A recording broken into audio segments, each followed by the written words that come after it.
Okay. Well, thank y'all all for coming today. Certainly an auspicious day for our football program, as Kalen Meggs announces that he's going into the NFL draft.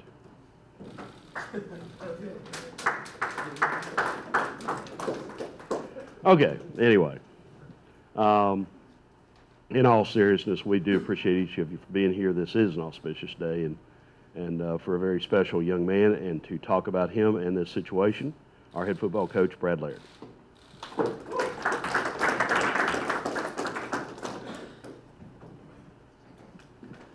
Thank you, Doug. And I do need this paper because when you got so many stats and so many records, I want to make sure on camera and to you guys that we make sure we hit them all. But it is a day that is very instrumental for Northwestern State University, for Northwestern football.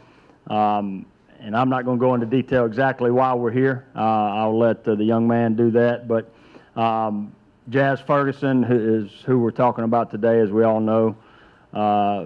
Jazz will not talk about the path to where he's at, but I will, because I think it's something that we can all look at and we can learn from.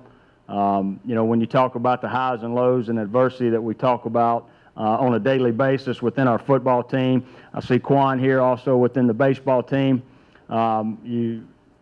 You see that not only on the football field, but just like we've talked about, you see it in life. And as you look at Jazz, signing with LSU out of high school, out of West Feliciana, there a couple years, ended up transferring here to Northwestern State. Had a situation at LSU that forced him to have to sit out a year. So, all of us, I see a bunch of football players, and Quan is a baseball player. You think about growing up, since probably the 5th or 6th grade, you're playing football. Then all of a sudden, you get into college, and you're told that you got to sit out a year. And I think all of us are competitors enough to know that's tough. It's tough on anyone, especially with the talent that he had. And I can tell you, as a defensive coordinator that year, having him on a scout team as a scout team receiver, you're not going to get a better look in the country. But that led him to this year, 2018. First game against Texas A&M, it started with a touchdown, and the rest was history. And I want to talk about those stats before I introduce Jazz. Just this year, of course, he had 66 catches. That's second in school history for a single season. He was 19th in the FCS, second in the Southland Conference. He had 1,117 yards, which was a school season record. He was 12th in FCS this year, and of course he led the Southland Conference. He had 13 receiving touchdowns. That was a school season record. Tied for 7th in FCS, first in the Southland Conference, and tied for 5th in his career at Northwestern State. And I say it like that because he's tied for 5th playing 1 year. Had 101.5 receiving yards per game. That was a school season record.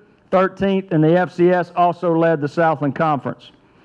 Scored 82 points. That's the 6th in school history for a single season, most, because when you whether it's high school, whether it's college, or whether it's NFL, when you talk about points scored, who led the team, it's usually a running back at any level. It's the most by any Demon receiver.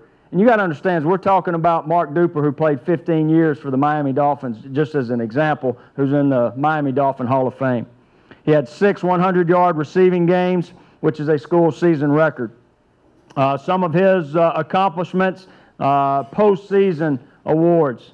He's an All-American candidate, first team All-Southland Conference, and he was the 2018 Southland Conference Offensive Player of the Year. Some great stats.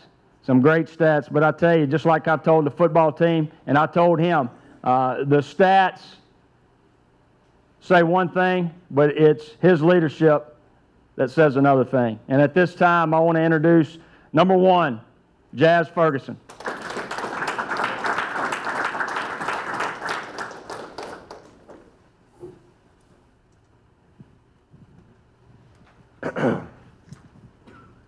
Well, I came here in 2017 spring along with some early enrollees, Kalen Meggs, Marquise Chapman, Jalen Watson, some of the guys that I came in with. Throughout that year, I got to know those guys, and, it just really foreshadowed the relationship I can have with these guys when I was able to play. I mean, I had to sit out the 2017 spring, along with that fall semester, which, it hurt me a lot, but I was able to watch these guys play football, which really kept me going and kept motivating myself to achieve what I had to do off the field in order so I can be back on the field with those guys. I mean, yeah, the season rolled around, and I was able to do some things that I really couldn't put in words on how it happened. And with that being said, I would like to announce to all my teammates and guys I have here today that I will be declaring for the 2018-2019 draft. And I'll be in the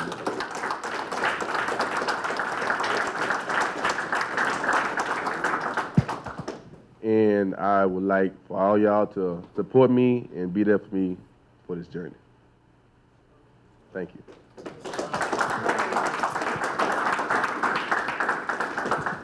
right, Jazz, how much influence did your brother, who's obviously an outstanding college football player, a high draft pick possibility, did he have on this, or was it strictly your independent decision? This was strictly my decision. My brother, he has always been a guy in my corner that I can count on, and like a guy that I know that will mentor me and be by my side regardless of what decisions I make. I did talk to him about it. I'm like, you was in the stage last year, just like, tell me what to do, really. And he was like, I'm not going to ever just tell you what to do. He was like, it's your life, your decisions. I was like, those guys down there better than anybody. I was like, you right. And he was just basically like, I'm here. Just let me know if you need anything. But this was an independent decision. Okay, talk about what you learned about yourself during your 2 years here at Northwestern. These 2 years, they've taught me self-management. They've taught me patience. They've taught me how to advance through adversity. They taught me a lot of things. It just taught me I could have easily gave up on school and just be like, I guess it wasn't for me. I could have been another number like the guys where I came from. They got plenty of guys out there with talent that didn't get the chance to go to college, doesn't get the chance to declare for a draft like I did today. So, I mean, it taught me a lot of things. It taught me where I was in life and where I can end up. So, I mean, I'm forever grateful for that. How much confidence versus doubt did you have entering this season about your ability to go out and do the things that you did, or did it exceed your expectations this year? Once I became eligible, my confidence skyrocketed. I mean, I was able to get the grades, which was the hard part for me. I never had like a difficult time just playing football and competing on whatever level I was on. I mean, I had high hopes coming to the season, as well as every other teammate I had on this team. It didn't go the way we planned. That didn't give us a reason to stop playing when we got, we was a losing record. At one point, we was 1-4. They didn't tell us to stop playing, So, I mean, I was fortunate enough to play another football. So, I mean, another football season. So of course, I wasn't going to back down from it. And by the stats and, all the accolades I've got, I definitely exceeded my expectations. Okay, as pro personnel directors, other people are looking at you. What is your sales pitch to them? What does Jazz Ferguson offer them? Jazz Ferguson offered those, as I feel like most guys can vouch for me, a great teammate. I feel like that year I worked on my education as well, but I worked on bettering my identity as far as what I look like in other people's eyes. So I feel like you get a great guy there, and then I feel like I can do pretty good playing football too. What are the things from a football craft standpoint that you want to improve upon in these months leading up to the draft? I'm tall. I have there's a lot of short guys out there with, that's faster than me, better footwork, and able to do this and that better than me. With months of training, I feel like I'll be able to get on that level with them as far as, exceed some of the other guys and the abilities that I have already.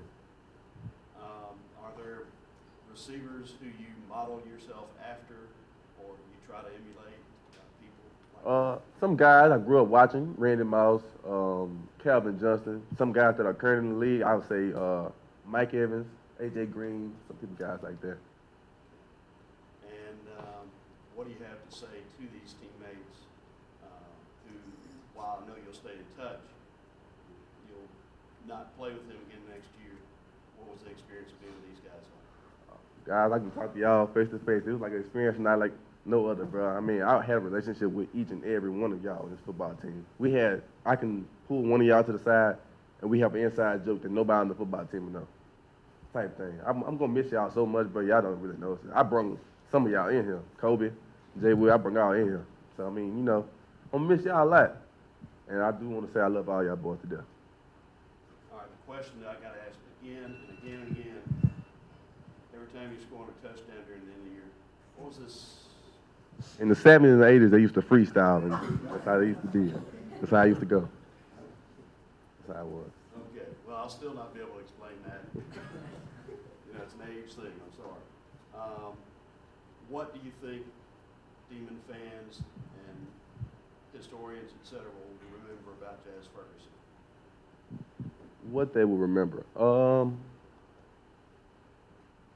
I feel like they will remember the guy that came in and got everything done off the field so he can have another chance at playing football in their life again. And your personal highlight reel in your mind, what are the moments that stand out the most about this season? Of course, the one-hand catch with Lamar, but it wasn't no better feeling than winning that home game against McNeese. Just running around with all my teammates after that. You ever wonder what that defensive back from McNeese who thought he was about to intercept the ball was thinking? I didn't, but I imagine it was a hard thought to go through. All right. Any closing words, anything that you haven't been able to say that you'd like to say? It's been real, and Coach Ray, I cannot thank you enough for the opportunity you gave me here.